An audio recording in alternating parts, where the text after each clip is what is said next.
अला रसूलिल करीम अम्मा बाद अऊज़ु बिल्लाहि मिनश शैतानिर रजीम बिस्मिल्लाहिर रहमानिर रहीम।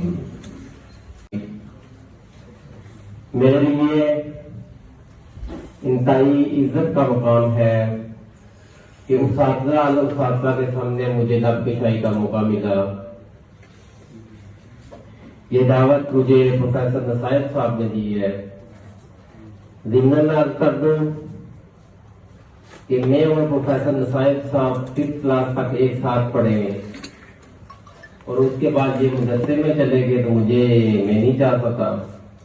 और मेरे लिए बाइस फख्र है इस बात पे कि आज हम एक ही प्लेटफॉर्म पर मौजूद हैं। जो टॉपिक मैंने चूज किया है उम्मत मुस्लिमा के ज़वाल का असबाब। पहले मैं बता दूं आपको कि मेरा हरगिज़ मकसद डीमोटिवेट करना नहीं है, लेकिन ग्राउंड बेस रियलिटी का अंदाजा होना बहुत जरूरी है। हमें पता होना चाहिए कि उम्मत मुस्लिमा इस वक्त वेंटिलेटर पे क्यों लगी हुई है, हम मुकाबले में क्यों है। इसकी मुख्तलिफ वजूहात को मैं स्टडी करूंगा, आपके सामने पेश करूंगा। नबी करीम सल्लल्लाहु अलैहि वसल्लम ने फरमाया सहाबाए किराम से, सहाबाए किराम एक वक्त आएगा कुफार कहेंगे आए मिलके मुसलमानों को खाएं, और मिसाल दीजिए ऐसे खाएंगे जैसे औरत दस्तरखान सजाने के बाद कहती है कि आओ मिलके खाना खाओ। सहाबाए किराम ने पूछा अल्लाह के रसूल क्या वक्त उस वक्त हम दाद में कम होंगे? नबी करीम सल्लल्लाहु अलैहि वसल्लम ने फरमाया दाद में कम नहीं होंगे वाहुन की वजह से। सहाबाए किराम ने पूछा वाहुन क्या होता है अल्लाह के रसूल? नबी करीम सल्लल्लाहु अलैहि वसल्लम ने फरमाया दुनिया की मोहब्बत और मौत का डर मुसलमानों के दिलों में पैदा हो जाएगा। मेरे भाइयों, मौत का डर आज हम सब के अंदर रस बस गया है और दुनिया की मोहब्बत किस लेवल तक पहुंच गई है। मैं अक्सर कहा करता हूं कि जिस्म की सबसे बुरी बीमारी कैंसर है। ह्यूमन बीइंग का जो कॉम्बिनेशन है वो दो चीजों का है, एक वाइटल फोर्स जिसको रूह कहते हैं और एक बॉडी मटेरियल की बॉडी। इन दोनों का कॉम्बिनेशन होने से इंसान मर्द वजूद में आया। अब वाइटल फोर्स अल्लाह का अमर है, अल्लाह ने एक्सप्लेन नहीं किया, बताया नहीं है कि क्या चीज है। अल्लाह का अमर अल्लाह ने बताया कि सिर्फ अल्लाह का अमर है। और जिस्म मटेरियल से बना है, यही हम खाना खाते हैं मोटे ताजे दुबले हो जाते हैं। ऐसा भी हो सकता था फरिश्ता आता है एक उठा के पकता यहां बैठा हुआ किसी की टाइम आ गया, फरिश्ता आया पकड़ के ले गया, लेकिन ऐसा नहीं हुआ। जो चीज जहां से आई थी वो उधर चली गई और मटीरियल वाली बॉडी कवर के अंदर चली गई। अब मैं अक्सर कहा करता हूं कि जब ये बॉडी है इसके अंकित की तैयारी करते हैं। मुझे आज पता था मेरी टॉक है, मैं सुबह उठा हूं, गाड़ी बात की है, कोट लगाया, नया सूट लगाया, बड़ी तैयारी करके आया। क्या मेरी रूहानी तैयारी है? मेरे भाइयों एक बात याद रखो, जिस्म की सबसे सख्त बीमारी कैंसर है। लग जाए तो कब्र तक पहुंच जाती है, और रूह की सबसे सख्त बीमारी दुनिया की मोहब्बत है, लग जाए तो जहन्नम में जाके छोड़ती है।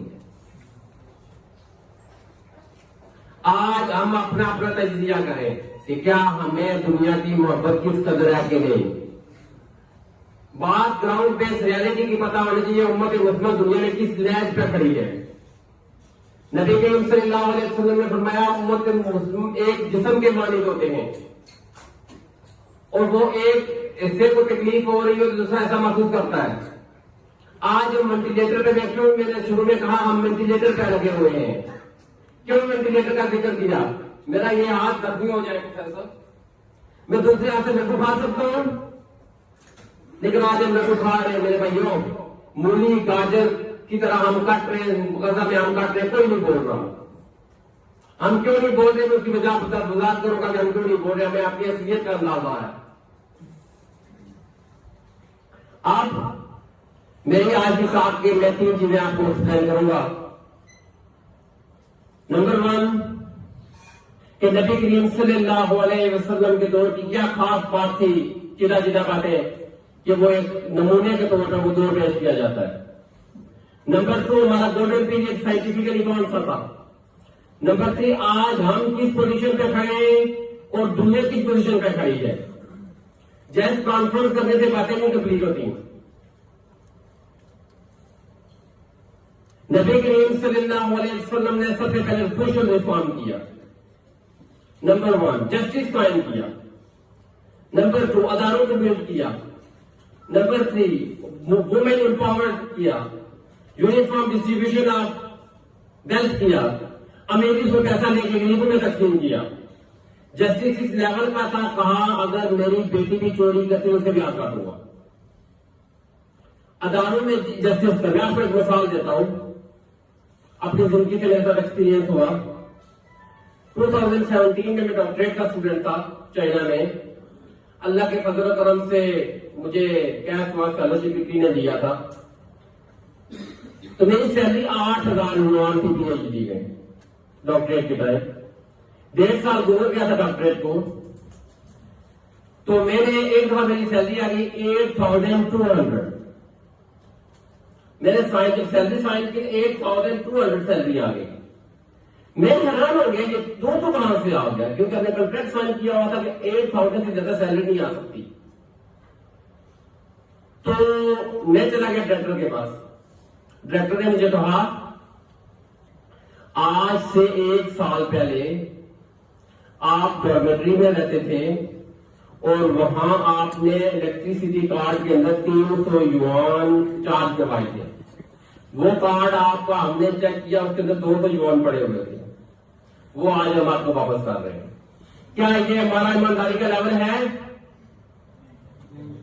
क्या हम इस लेवल पे हैं? और इंसानी तौर पर मैं बताता हूं, मुझे एक बुलाया गया एक कॉलेज पर, ने कहा वाइवा कर लो स्टूडेंट्स का। मैं चला गया तो एक टैक्सी ड्राइवर को मैंने हाथ दिया, तो उसने रोकी टैक्सी, तो पीछे बंदा बैठा हुआ था, मुझे नजर नहीं आया। तो उसने कहा बैठ जाओ, उसने फॉर्म देके मुझे बिठा दिया। जब मैं बैठ गया तो उसने मुझे कहा, इशारा किया, मुझे चाइनीज समझ तो नहीं लग रही थी, मुझे इशारा किया कहां से हम बैठे हैं, ये जगह नोट रखना। मैं कहा ठीक है, मीटर फेयर होता है।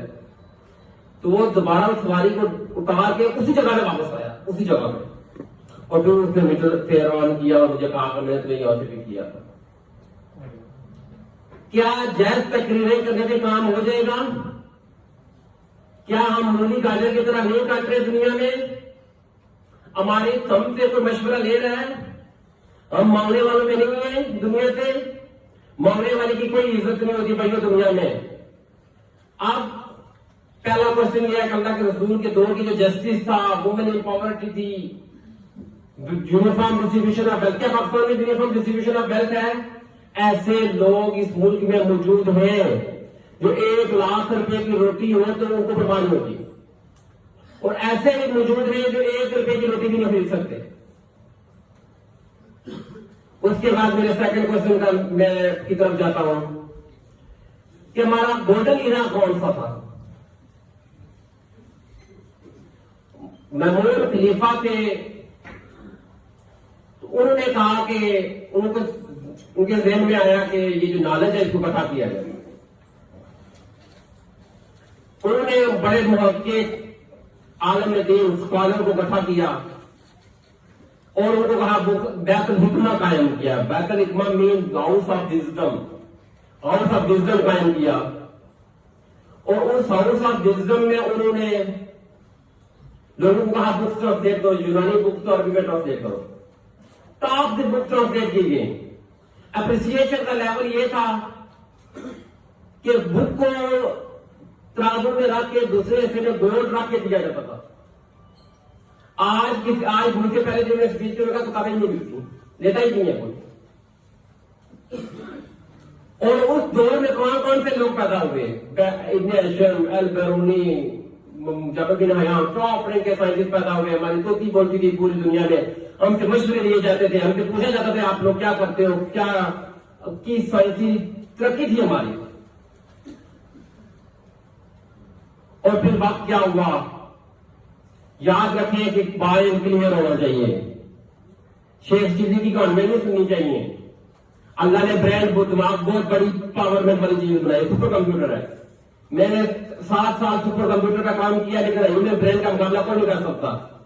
जितने भी चार्ट जीपीटी आ जाए, लेकिन ह्यूमन ब्रेन का काम मुकाबला कोई नहीं कर सकता।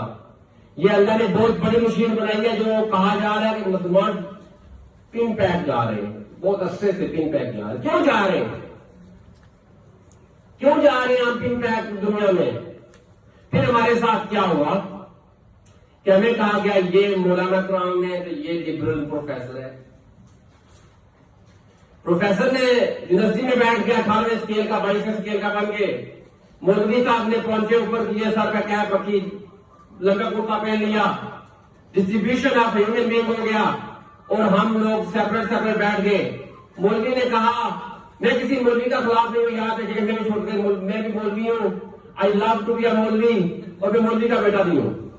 मेरे वालिद साहब ने 35 साल नमाजें पढ़ी है मस्जिद में। उनको कहा गया ये लिबरल लोग बैठते हैं, बेशक भी कोई यूनिवर्सिटी में लिबरल लोग हैं, मैं मानता हूं इस बात को, मैं यूनिवर्सिटी में टॉप देता हूं, मैं जानता हूं। और मुझे कह रहे होते ये मौलवी की तरफ से आ गया, मजबूरी होती है उनकी मुझे टॉप लेना, अदरवाइज तो उनको पसंद नहीं आता। वक्त के साथ डिस्ट्रीब्यूशन होने के साथ साथ क्या हुआ कि मदरसे के लोग एक तरफ से लेके, और उन्होंने कहा फिजिक्स पढ़ना कुफर, केमिस्ट्री पढ़ना कुफर, बायोलॉजी पढ़ना कुफर, मैथ पढ़ना कुफर, हदीस पढ़ो, कुरान पढ़ो। तो कुरान क्या कहता है? और मैं बताता हूं कुरान क्या कहता है। प्रोफेसर साहब गलत हुआ तो मुझे बताइएगा। कुरान कहता है अक्लमंद लोग कौन है? रुकू करते हैं, सुजूद करते हैं, रातों को क्याम करते हैं, और अल्लाह की बनाई मखलूक को तकलीफ को सर्च करते हैं। अब मेरी बात सुने, अक्लमंद की डेफिनेशन रुकू करते हैं, सुजूद करते हैं, रातों को क्याम करते हैं, और अल्लाह की बनाई हुई तकलीफ को स्टडी करते हैं। अब हम अपना जायजा लेते हैं, हम किस फ्रेम में आते हैं? मुसलमान हम लोग रुकू करते हैं। 5 वक्त के नमाजी 5% ही होंगे, लेकिन मैं सबको कंसीडर करता हूं, सारे 5 वक्त के नमाजी हैं। नमाज का टाइम लगाते हैं, फर्ज का पूछा जाएगा, 25-30 मिनट में नौजवान तो 15 मिनट में भी पढ़ लेता है। 40 साल के बाद घुटनों में दर्द होने की वजह से ना वो लगा लेता है 25 मिनट, 30-40 मिनट 5 नमाजों का प्रोग्राम में फर्ज कंसीडर कर रहा हूं। ये टाइम बनता है 10% या 5% पूरे टुडे से। और हम क्या करते हैं? उसके बाद रोजा रखते हैं, रातों को क्याम करने वाले तो बहुत थोड़े, अल्लाह करे आप सारे रातों को क्याम करें, हम भी क्याम करें, मेरे लिए भी दुआ करें, अल्लाह मुझे ईमान में रखे और नेक बनाए। क्या अल्लाह की बनाई तकलीफ पे स्टडी करते हैं?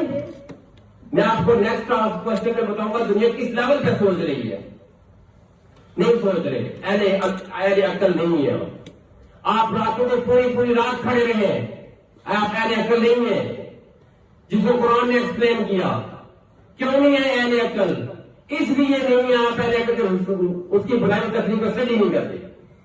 अल्लाह के जिक्र तकमील, इस पे हम जिक्र, दिलों का सुकून अल्लाह के जिक्र में है, लेकिन जिक्र से मुराद सिर्फ अल्लाह के जिक्र से तस्वीर चलाना नहीं है, उसकी बनाई तकलीफ को स्टडी तो करें, देखें तो सही उसने क्या बनाया है।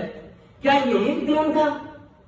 खाना खा लिया, हलवा खा लिया, खाएंगे माशाअल्लाह, बाबू जी भी बड़ा पसंद है, हलवा खा लिया और सुबह कैप रख के चल पड़े, 5 नमाजें पढ़ी, दिन कंप्लीट हो गया। इतना आसान था दिन, इतना आसान होगा तो साहबा ने इतनी कुर्बानी क्यों दी है? अब जान तो करते नमाजें पढ़ो, नो प्रॉब्लम, किसी को कह रहा था नमाजें ना पढ़ो, लेकिन वो कह रहा था निजाम को हाथ ना डालो, निजाम को हाथ ना डालो। अल्लाह के रसूल ने निजाम को हाथ डाला। निजाम को हाथ उस वक्त डालेंगे जब आप पास पावर होगी। एक बात करने लगा हूं वक्त से पहले, मारत खुआना आप लोगों से पहले, जंग बदर बहुत बड़ा कारनामा था, हमारे लिए बहुत बड़ी अजीम जंग थी जो जीती मुसलमानों ने। लेकिन एक बात याद रखिएगा, इस तरफ भी तलवारें थी, उस तरफ भी तलवारें थी, इस तरफ भी नेज़े थे, उस तरफ भी नेज़े थे, इस तरह भी घोड़े थे, उधर भी घोड़े थे। इक्वल डिस्ट्रीब्यूशन ऑफ वेपन था, ऑल दो the numbering is not equal, number बराबर नहीं था, लेकिन इक्वल डिस्ट्रीब्यूशन ऑफ वेपन था। ये एक के पास हुकूमत होती तो ये सोच लेते, किसी को गरीब लगने देता। आज हमारे क्या अशर मैं नेक्स्ट बताऊंगा। हमने सेपरेट होंगे, यूनिवर्सिटी का प्रोफेसर सामने स्केल का अफसर बन गया और 8 साल कोर्स करने वाले को हमने साइकिल दे दी। आज तो प्रोटोकॉल तो उसको देना था, तो एक में प्रोटोकॉल किसका था? उलमा का था। आई लव उलमा, मैं उलमा से मोहब्बत करता हूं। अब तकसीम होते होते ये एक दूसरे ने कुफर के फतवे लगाना शुरू कर दिए इन्होंने, और प्रोफेसर इस कदर लिबरल हो गए। मेरे भाई मेरा कदर यूनिवर्सिटियों से है, अल्हम्दुलिल्लाह मैं दुनिया के मुख्तलिफ कंट्रीज में लेक्चर दे के आया हूं। आप डिस्ट्रीब्यूशन का पायनियर हूं। मेरा फार्मूला पूरी दुनिया में पढ़ाया जा रहा है अल्हम्दुलिल्लाह अल्हम्दुलिल्लाह। तो आप देता हूं 99% प्रोफेसर लिबरल है, और लिबरल का मतलब बताऊं क्या होता है? मनमानी। और मनमानी का मतलब बताइए क्या होता है? अपनी मर्जी की करना, अपनी मर्जी दिल की करना, जो दिल कह रहा होता है। और फिर ये डिस्ट्रीब्यूशन होते होते हम तबाही के करने पे वहां पहुंचे, और दुनिया किस तरफ चली गई? दुनिया किस लेवल पे चली गई? मैं आपको 2 मिसालें देता हूं। 1995 में हैबल टेलीस्कोप लॉन्च की गई। फिजिक्स का पढ़ना हूं, फिजिक्स की बातें तो 2-4 करने का आप बनता है ना, इजाजत है फिजिक्स की बात करना, क्योंकि भाई 32 साल तो फिजिक्स पढ़ी है। हैबल टेलीस्कोप भेजी, उसने पिक्चर क्या ली? उसने पिक्चर ली 13 अरब साल पहले की। Do you imagine? 13 अरब साल पहले की पिक्चर ली। वो 13 अरब साल पहले की पिक्चर आप कहेंगे ये कैसे मुमकिन हो गया कि कायनात को बने हुए 13.8 अरब साल हो गए? ये काम किसका था? एक मुसलमान का था। कौन कर रहा है? नासा का डायरेक्टर कर रहा है। नासा के डायरेक्टर ने कहा मुझे हैबल टेलीस्कोप को एक इंची स्पेस पे सफाई का वो एरिया जिस पे खाली जून है उस पर मुझे टेलीस्कोप लगाने दें। उन्होंने कहा आपको $1 मिलियन की टेलीस्कोप को आपको कैसे जाया करने दें? लेकिन डायरेक्टर था, उसको वहां टेलीस्कोप लगाने देगी, क्योंकि उसने अपने हाथ पर्सनल बिहाफ से जवाबदेही था, उसने टेलीस्कोप लगाई। 10 दिन के बाद डेटा इकट्ठा हुआ, जब इमेज जोड़ी गई तो वो 13 अरब साल पहले की थी। अब मैं आपको छोटी सी मिसाल दे दूं कि आपको तजस्सुस हो रहा होगा कि 13 अरब साल पहले की चीज हमने कैसे देख ली, कायनात का स्टार्ट कैसे देख लिया हमने। तो वो इस तरह हमने देखा, कोई भी प्रेजेंट नहीं देख सकता। Present is nothing. मैं आपको देख रहा हूं, माजी देख रहा हूं आपका, क्योंकि ये लाइट वहां से आ रही है, आपके चेहरे पे फॉल कर रही है, फिर मेरी आंखों में स्ट्राइक कर रही है, तो मैं देख रहा हूं। मैंने क्या देखा? माजी देखा। तो तेरा ये जो लाइट आ रही है, इसकी एक वेव लेंथ होती है। प्रोफेशनल बैठे होंगे फिजिक्स के लोगों को इस चीज का अंदाजा होगा। तो वो वेव लेंथ मेजर करने के बाद हमें पता चलती है कि ये लाइट से कितना अर्सा पहले इसने ट्रेवल किया था। 13 अरब साल पहले ट्रेवल किया था, और अब भी ये हमारे इस टेलीस्कोप में पहुंच रही है। इसकी वेव लेंथ दी है 20 लगा के हमने उसकी वैल्यू निकाली, और कायनात की जो फंडामेंटल पिक्चर्स आएगी, उसकी जो टिप थी, उस टिप का जो डिस्टेंस था, उस डिस्टेंस पे लाइट 8 ईयर तक ट्रेवल करने से डिस्टेंस ट्रेवल होता था। ये काम किसका था? आप कहेंगे इसकी क्या जरूरत है? मैं बताऊंगा क्या जरूरत है। उसके बाद जेम्स वेब टेलीस्कोप आई, मजीद प्योरीफाई कर देगा, मजीद ऑब्जर्वेशन कर देगा, कायनात की मर्ज़ वजूद का भाई। डरो उस वक्त से जिस दिन आपको अपना बेटा कहेगा कि रब को प्रूव करो। वक्त तो बहुत करीब है।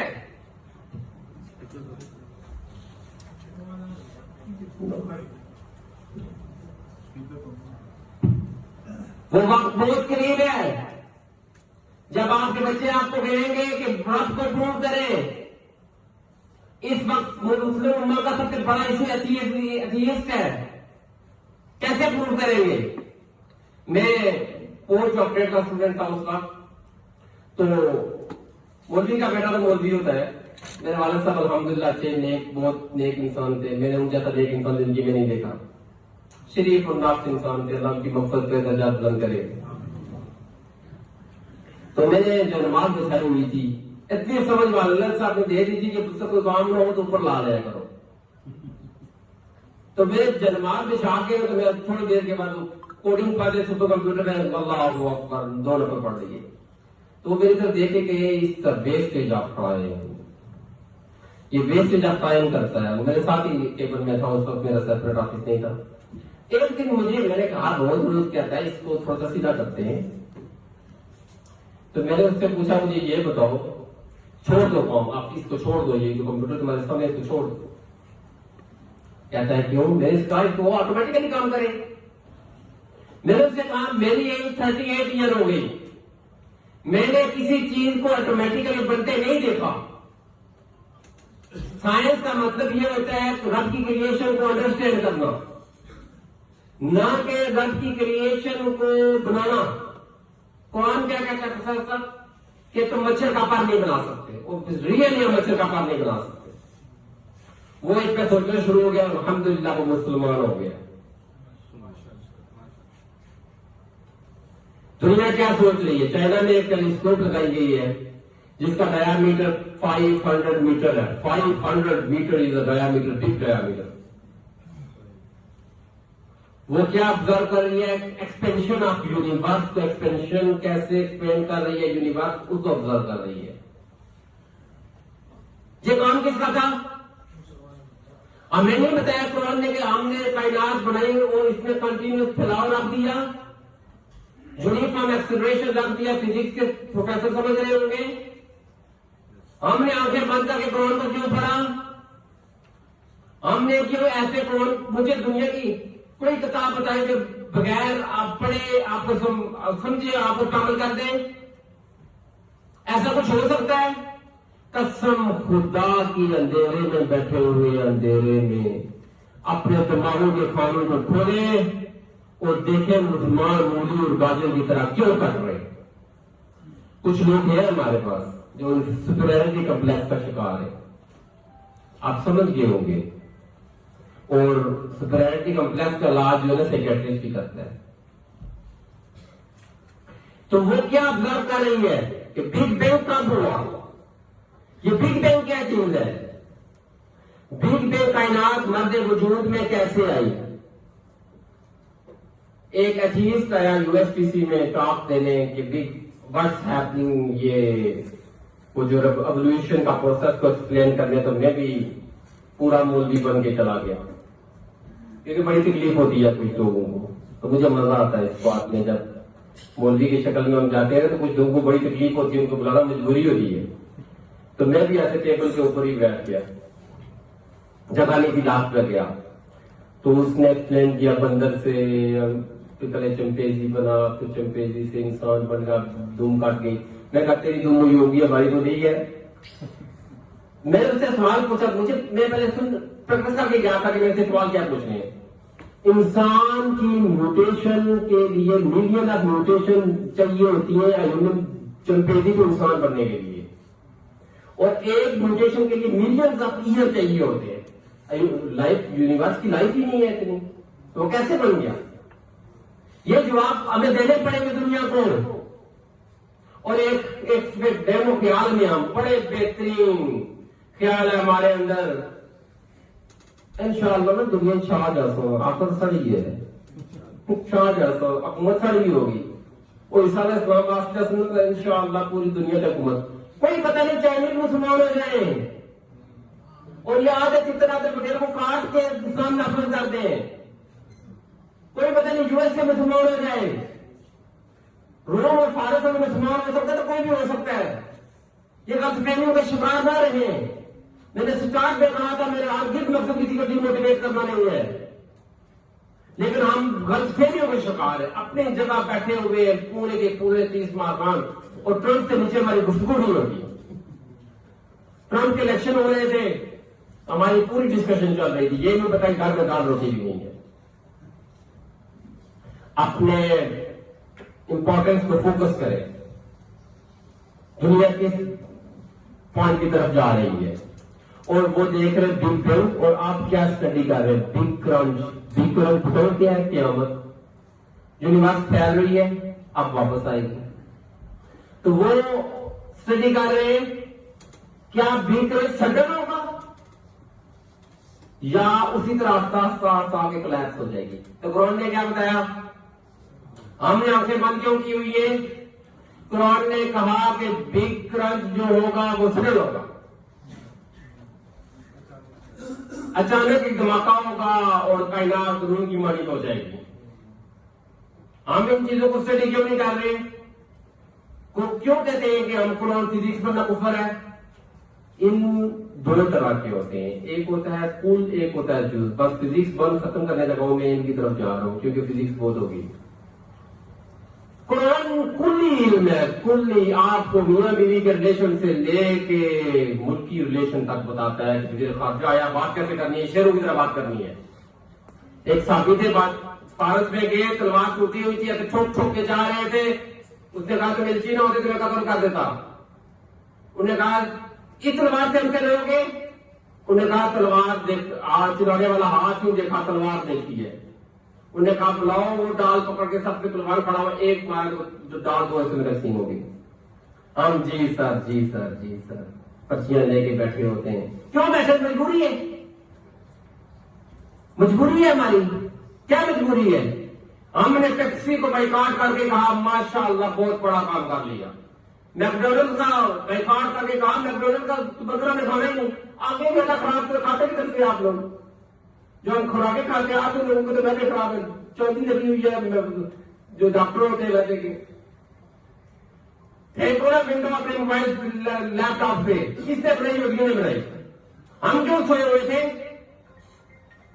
अपने मोबाइलों को सारे फेंको ना, यहाँ नीचे फेंको में पूछो कौन कौन पासर बनता है? फेंके मोबाइल को, इसके अंदर जो एंड्रॉइड सिस्टम है योगियों ने बनाया। हम सब गैर क्यों नहीं खाते? पेप्सी को बाइकाट करके मुसलमान बन गए। अल्लाह के सामने क्या कहेंगे? अल्लाह ने पेप्सी का बाइकाट किया था। हम तजद के लिए उठते थे, तजद पढ़े, सारे पढ़े। मेरे लिए भी दुआ करें, अल्लाह मुझे भी तो लिख दे। तजद बहुत अच्छी चीज है, अल्लाह से लो लगा कर। मेरे वाले साहब बड़ी कीमती बातें करते थे, कहते थे अल्लाह से लो लगाया करो पुत्र, वो उसको दोस्त बनाया करो, वो हर चीज तुम्हारा वो देने के बाद कहते नहीं है मैंने तुम्हें ये चीज दी है। किसी से मांगे ना, तो किसी से कर्जा लिया हो ना, तो उसको बाद में कॉल करें तो वो कॉल करके तो वैसे करके पूछ रहा हो तो आप मुझे सीधे टूट जाते हैं, यार कर्जा वापस लेने लगे। तो हम सुपीरियरिटी कॉम्प्लेक्स का शिकार हो गए। याद रखिएगा, मैंने दुनिया के जिन जिन कंट्री में मूव किया, मैंने देखा कि बहुत रिसर्च की बातें हो रही हैं, फ्लैक्सीज को अंडरस्टैंड करने की बातें हो रही हैं। आखिरी बात फिजिक्स करने के बाद मैं कंक्लूजन की तरफ आता हूं। आप लोगों के दिमाग में आया होगा क्या जरूरत है जेम्स वेब टेलीस्कोप को स्टडी करने की, गैलेक्सीज को स्टडी करने की? खाना हमने खाना पेट भर के खा लेते हैं, जिंदगी गुजारनी अल्लाह का करना, 4 दिन की जिंदगी मर जाना। माने जरा पूछेंगे बंदे से पूछोगे क्या सलाहियतें दी थी आपको, आपकी सलाहियतों के बारे में भी पूछोगे कि सलाहियतें मैंने दी थी दुनिया का टॉप साइंटिस्ट बनने की, और आप बकरिया जैसे जिंदगी गुजार दी। आपने बना में एक इस्लामियात की किताब पढ़ा, एक फिजिक्स की किताब नहीं, यही जिम्मेदारी है। इस वक्त दुनिया में मुसलमानों साइंस से आउट हो चुके हैं। 492 नोबेल प्राइज 1901 से 2024 तक दिए गए, जिनमें से 3 मुसलमानों के, उनमें से भी एक को हमने खारिज कर दिया, अब्दुल को। पीछे बच्चे 2 एक टर्किश एक ईरानियन। ये हमारी हालत है। और दुनिया में जो सैटेलाइट मूव करते हैं स्पेस में, ये आप अभी जो मोबाइल यूज कर रहे हैं, ये स्पेस के अंडरस्टैंडिंग के बाद पॉसिबल हुआ है। जियो स्टेशनरी सैटेलाइट से यूएस से एक मीटर के फासले पर देख सकता है। मेरे भाइयों, मैं नासा के सैटेलाइट को ऑपरेट करता हूं, मैं देखता हूं उन चीजों को। रियली मुसलमानों ने आंखें बंद की हुई है। बात गंभीर हो रही है। अनुभव ये होगी तरफ ध्यान किया है, प्रॉब्लम तो आपके बताता है, प्रॉब्लम तो आपके बताता है। मैं अपनी मिसाल देता हूं, रियली में अपने लाइफ स्टूडेंट था। मैं आपको सच बताऊं, प्रोफेसर को पता है मैं मुश्किल से पास होता था, प्रोफेसर की पहली पोजीशन आती थी। मैं एक नॉर्मल स्टूडेंट था, मैट्रिक में मुझे एक उस्ताद मिले, अल्लाह उनको मग़फ़िरत फरमाए, अक्सर अमीन बोले, आजाद साहब, उन्होंने मुझे ऐसा दर्द दिया कि मैं अफसोला बन गया। उसके बाद जब मैंने पीछे मुड़ के नहीं देखा, 2 साल में डॉक्टरेट किया, 2 साल में आपने डिस्ट्रीब्यूशन का पायनियर रहा, 24 पब्लिकेशन की, दुनिया में नाम पढ़ना शुरू हो गया। तो क्रेडिट गोज टू किसको गया? उस्ताद को। मैं अपनी तारीफ नहीं कर रहा, जरूरत भी नहीं है, इसलिए बता रहा हूं कि एक प्रोफेसर को पता है मुश्किल से पास होने वाला स्टूडेंट, और इतना कमजोर था, 5 किलो मेरा तो वजन था, मुश्किल से मेरे घर वाले कहते थे कि ये बस चलो जी मैट्रिक कर दे तो सिपाही भर्ती करा दिया होगे। अल्हम्दुलिल्लाह नहीं किया, अल्लाह का बड़ा करम हुआ, तो वालिदैन की खिदमत की है तो इसका फजल हो गया। आपके हाथ में पाकिस्तानी उम्मत मुस्लिमा की तकदीर है, याद रखिएगा, इसको नॉर्मल नहीं लीजिएगा। उस दिन कल वो टॉक दे रहे थे इस्लामी यूनिवर्सिटी के प्रोफेसर, बड़ी इंप्रेसिव टॉक थी। वो कह रहे थे कि अपने आंखें बंद करके टीचर देखें किसने जर्क दिया आपको, तो मेरे दिमाग में वही प्रोफेसर। आज तो मेरे थाउजेंड्स ऑफ प्रोफेसर से बड़ा होगा, पोस्ट डॉक्टरेट मैंने 2 किए, कहां तक कितने लोगों ने टॉक सुनी है, पूरी दुनिया में लोगों से टॉक सुनी है, लेकिन मेरे दिमाग में वही आए। नंबर 2, बड़ी सख्त बात करने लगा हूं, सारे सोचिएगा, अल्लाह की एक्सप्लेनेशन का तो अल्लाह कौन है? मैं क्या बात करने लगा हूं ये जानता है, प्रोफेसर जी कह रहा हूं, उसको पता है कि मैं क्या बात करने लगा हूं। फ्यूचर को प्रेडिक्ट, फ्यूचर प्रेजेंट मार्जिन के सामने कुछ भी नहीं है। तस्वीर मेरी बहुत बड़ी है, दीन की बातें मैं स्टेज पे भी कर लेता हूं, वोट एक बदमाश को दे देता हूं। वो आपके एक एग्जेक्टिव ऑर्डर आपके 50 लाख के करने का कोई पारी है, 50 लाख के करने का पारी है एक एग्जेक्टिव ऑर्डर। हम कहते हैं चलो जी जमात की तल्लक है हमारा, 250 रुपये में तेरे मोटे 10 निकलती है, किसने हाथ उठाया हुआ है? जो रुपये में तुम हाथ ले उठाता है कि मैं अपना जीना दीन की खातर, क्या बात है दीन की खातर? धोखा देते हो अल्लाह को। मैं कल कहता हूं जितना पैराडोल की गोली पे यकीन है ना, पैराडोल की गोली पे, इतना अल्लाह पे हो जाए, वलील्लाह बन जाए, वलील्लाह, अल्लाह का दोस्त। मिसाल देता हूं कैसे, पैराडोल जिसका दर्द कर रहा है, पैराडोल की गोली खाई, अभी वो आजम नहीं हुई होती तो सरकार यकीन, वो नहीं कहते यकीन बड़ा, पीर बड़ा, यकीन बड़ा, तो बड़े समझदार लोग होते हैं कि आपको यकीन से ना आपकी ब्रेन की कोडिंग करवा रहे होते हैं, तो उससे आप ठीक हो जाते हैं। तो कहते हैं यकीन बड़ा, पीर बड़ा, तो यकीन बड़ा। और अल्लाह पे, अल्लाह को हम कहते हैं वोट हमने ऐसे लोगों को दे दिया, आपका वोट गिनती हो या ना हो, मुझे पता नहीं होती आपकी वोट गिनती किसी, लेकिन मुझे बताएं अल्लाह को तो कहेंगे ना, अल्लाह पाक मैंने अपने वोट का इस्तेमाल दुरुस्त किया, अपनी कदर कीमत दुरुस्त करे। वो वक्त ऐसा होगा कि मां अपने बच्चों को पांव के नीचे रखेगी, अपने लक्ष्य जुगर को पांव के नीचे रखेगी और कहेगी रब मुझे छोड़ दे, इसको पकड़ ले। अपने अपने दिलों में जाओ के देख, सोचे कौन से बदमाश हम भेज रहे हैं असेंबलियों में जिससे कुल खुला नहीं पढ़नी आती। और हमने कहा हमें एक मस्जिद चाहिए बड़ी खूबसूरत जिसमें हम इबादत कर सके, क्या कर सके, इबादत कर सके। तो निजाम सूदी चला दिया हमने मुल्क में। शहबाज शरीफ सूदी निजाम खत्म करेगा, कौन खत्म करेगा? अगर इंडिविजुअली बात करें तो हमें अपना पर्सनल, वो कहते हैं ना, मेरे वाले साहब से मुल्क के बड़े एक्सपर्ट थे, बड़ा बेहतरीन से फॉलो करते थे, वो कहते थे तो अपनी गठरी इस्तेमाल करो चोर नल की। इसका मतलब ये नहीं है कि किसी बैठ जाए कोने में बैठ जाए, इसका मतलब पर्सनल देखें कि मुझे किन चीजों की जरूरत है, तो लिहाजा वोट का इस्तेमाल सही करें, अच्छे लोगों को वोट दें। मैं आपको बताऊं क्या मतलब जब पूछोगी, अगर आपने एक ऐसे बंदे को वोट दिया जो बदमाश इंसान है, सॉरी गैर पार्लियामेंट इस्तेमाल कर रहा हूं, इसके अलावा मेरे पास पास कोई नहीं, उर्दू का प्रोफेसर तो जो हूं नहीं, इसलिए बड़े मुश्किल से सोच सोच के बोल रहा हूं। तो उसमें हमने किसको वोट देना है? देखिए सुनिएगा, बस बात कंप्लीट करने लगा हूं। हमने वोट दे रहे हैं जो थाने में हमारी चोरी बचाए, पड़ोसियों के साथ लड़ाई होगी तो वो हमें बचाए। इन छोटी मोटी बातों पर दिन बेच दिया। एक बदमाश को वोट इस वजह से दे दिया कि वो मैं मतलब चौधरी हूं, राजा हूं, मोहन हूं, मैं अपने बराती से बाहर निकला। क्या मतलब बराती को क्या समझाओगे? अल्लाह ने बरातियां बनाई थी पहचान के लिए। अल्लाह आपने बात असीम भी आपने लाए जमीन वाला तो फला का मतलब सिर्फ यही नहीं है कि फिर वरीयत में कोई गलत रीजन कभी ना पढ़ो। लिहाजा अपने अगर फिर इस्तेमाल चुना गलती से मुराद यह है कि अपना अपना एनालिसिस करें और देखें कि हम अमानों में किसको भेज रहे हैं। याद रखिएगा कि अमत वाले दिन जिसके दाएं हाथ में आएगा मालनामा, वो कहेगा मेरा मालनामा पढ़ो दे, मुझे क्या मिला है। वो कामयाब हो जाएगा वो शख्स जिसके दाएं हाथ में मालनामा मिलेगा। अल्लाह पाक मुझे और आप सबको दाएं हाथ में मालनामा लेने की तौफीक अता फरमाए और हमें अच्छे लोगों को इमानों में भेजने की सलाहियत दे। और हम इमानों में उनको भेजते हैं जिम्मन पास दिन में आ गई, कहते हैं